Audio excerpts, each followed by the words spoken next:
ไหวบ่ไหวบ่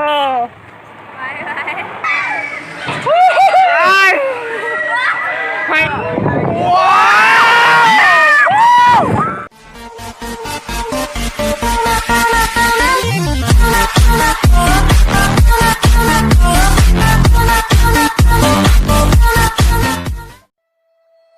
เอกลักษณ์วัดผู้กุหลาบปากเสกาเฟ่ปากซองนำคลองโตนคอนสีพันลอนลือนามสวัสดีทุกคนเนาะมื้อนี้ก็พบกับข้าพเจ้าไมบุญคงชาแนลอีกเช่นเคยวันนี้ข้าพเจ้ากำลังจะเดินทางไปที่บ้านทาแตงเมืองปากซองเนาะก็เลยจะพาท่านผู้ชมมาเบิ่งบรรยากาศและเส้นทางจากนครปากเสไปสู่เมืองปากซองเมืองปากซองเป็นอีกเมืองหนึ่งซึ่งห่างจากนครปากเสประมาณ50กิโลเมตรซึ่งว่าถ้าหากไผไหลมาเที่ยวลาวใต้ถ้าบ่มาเมืองปากซองถือว่าพลาดเนาะเพราะว่าเมืองปากซองมีแหล่งท่องเที่ยวหลายบ่ว่าจะเป็นตาดฟ้านตาดเนื่องและอีกอื่นๆเนาะซึ่งบอนที่ข้าพเจ้าจะไปเที่ยวมื้อนี้ก็คือบ้านทาแตงฟาร์มรีสอร์ทประชาชนส่วนใหญ่อยู่เมืองปากซองปลูกกาแฟเป็นอาชีพเนาะเพราะว่าอากาศชุ่มชื้นและเย็นตลอดปีถือว่าดีเลยแหละสำหรับการปลูกกาแฟโคตรพี่น้อง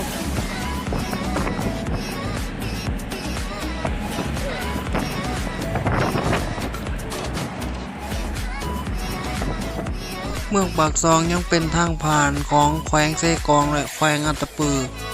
และเป็นทางผ่านไปสู่ประเทศเวียดนาม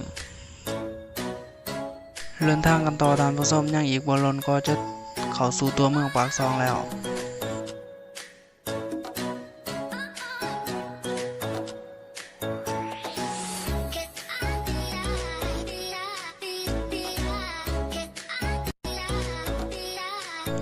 ตอนนี้เฮาก็ถึงตัวเมืองปากซองแล้วเนาะแล้วเฮาก็จะเลี้ยวซ้ายเพื่อเข้าสู่บ้านทาแตงนั่นเองอุดมสมบูรณ์หลายท่านผู้ชมลานขวามือของเฮาก็จะเป็นโรงแรมปากซองแดนงามเนาะจากจุดนี้ไปหาบ้านทาแตงก็ยังอีก22กิโลเมตร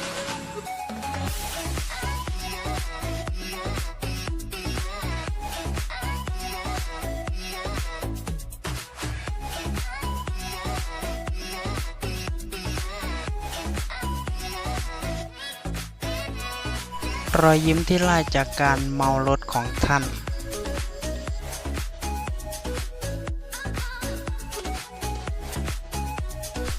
ยังอีกบนรถก็จะหอดแล้วทุกคนตอนนี้แวะข้างทางทำธุระส่วนตัวก่อน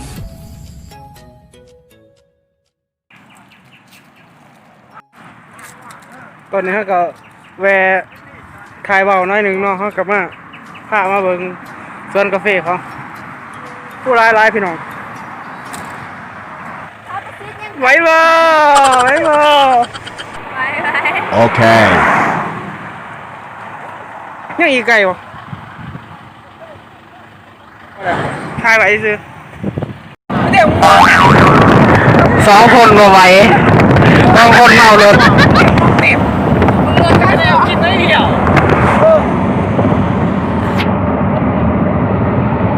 มากาแฟโอเค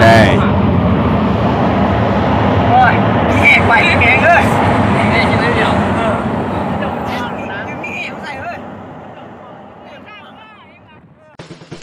โอเคสำหรับตอนนี้เดินทางกันต่อท่านผู้ชมมุ่งหน้าสู่ตาแตงฟาร์มรีสอร์ทเลยตอนนี้เรากลับมาหอดมาถึงตาแตงฟาร์มรีสอร์ทเป็นที่เรียบร้อยแล้วไปขี่ผมไม่เข้าป่าเติมไม่กี่หรอเดี๋ยวยังมาเขาเห็นจากเรื่องเสร็จ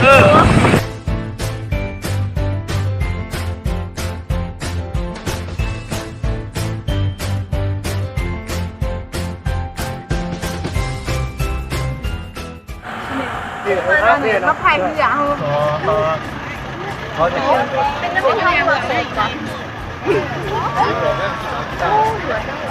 ไปสิผ้าทุกคนย่างไปเบิ่งบรรยากาศภายในทาแตงฟาร์มแม่นบ่อยู่ปากซองตัวแม่นทางย่างวันไอ้จริงข้างก่อนมึงใส่ห้องน้ำปะห้องน้ำก้อนไว้ดิน ขี่หลังกูบ่เรื่องนั้นจะเป็นครัวเนาะไปครัวบ่ไปครัวผมนอนสะพานโอ้เพื่องามเนาะบรรยากาศดีได้ทุกคนใครได้มาปากซองก็อย่าลืมแวะมาถ้าแต่งฟาร์มเด้อโอเคคนหลายมื้อนี้มื้อนี้เป็นมื้อเขาพรรษาเพิ่นก็ได้พาลูกพาหลานมาเที่ยวเนาะคนก็ได้หลายไงเลยน้องเฮากำลังถ่ายรูปเนาะเจ้าบ่ถ่ายบ่โอ้ยเขาถ่ายวิดีโออยู่ถ่ายยังไงอย่าโดดทุกคนโคตรโกะถ่ายเลยนี่ถ่ายแล้วต้องไปแคปเอาเราจะพาทุกคนมาเบิ่งแกเนาะ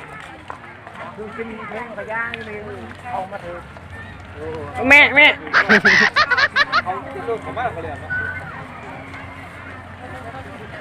เก้า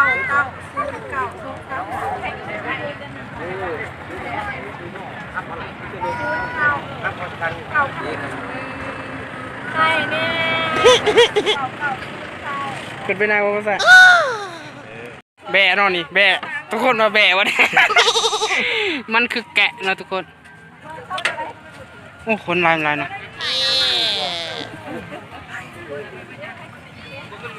มีแหงในตัวจุงหางออกทายผมบรรยากาศดีร้ายทุกคนหักโบ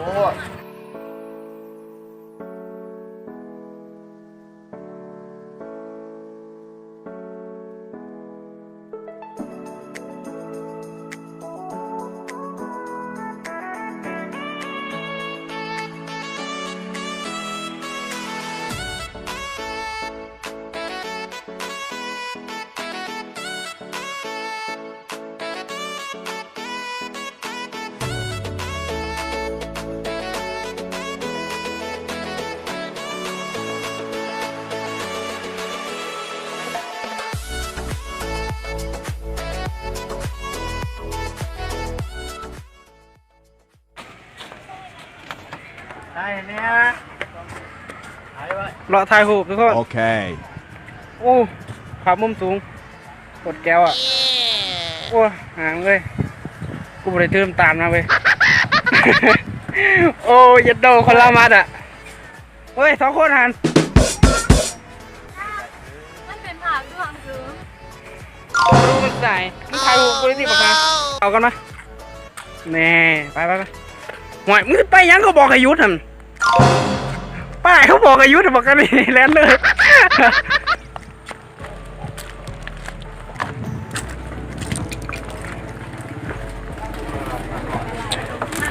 เฮ้ยมารอเดี๋ยว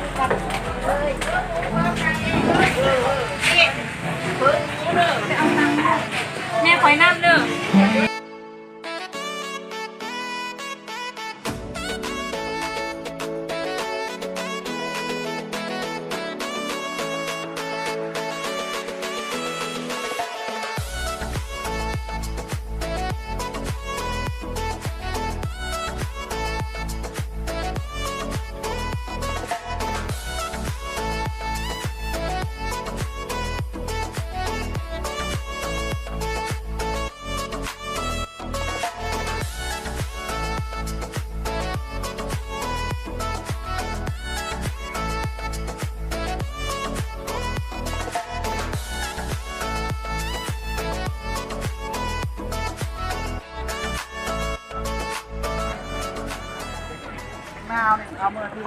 นั่นคือโว้ย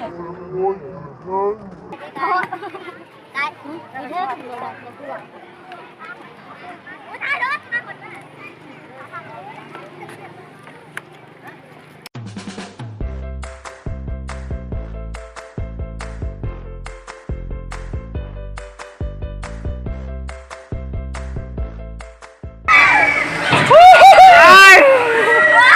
ไปตอนนี้ยังทันเด้อ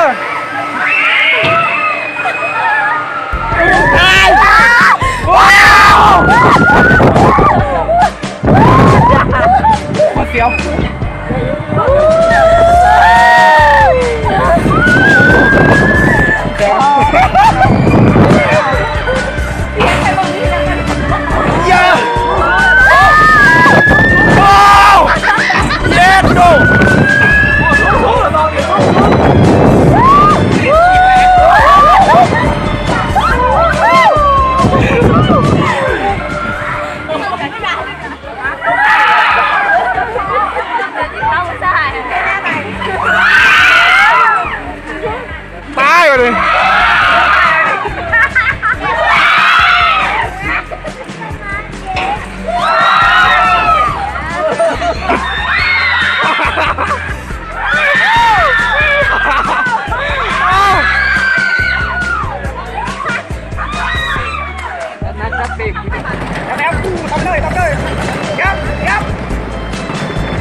พี่น้องมาเบิ่งความสวยงามของทางปากซองเขาเนาะ ครับก็ถึงขยะซาซ่า ไปดินี่ว่าขยะ ขยะซาซ่า นี่เนาะเป็นจังสีเนาะกินเดี๋ยวรักษาความสะอาดซอยกันทั้งที่เป็นสถานที่ท่องเที่ยวเนาะบ่ว่าแต่หมองนี่หรอกวัดผู้เองครับ เอาถุยมาเป็นระดับโลกเนาะ บ่สวยงามเลยพี่น้อง หกกว่าประตูนะหก ทีมงานหากำลังหาหล่อถ่ายรูปเนาะตอนนี้เนาะโอ้ยสิมารอเถอะเด้เบิ่งเกือบแต่นะอู้เว้ยโอ้นายแบบครับ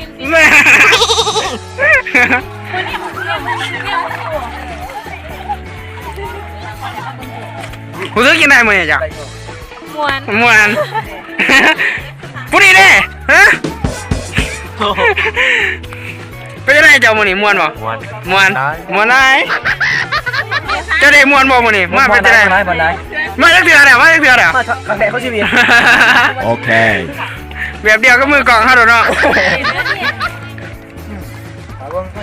กี่รบเนี่ย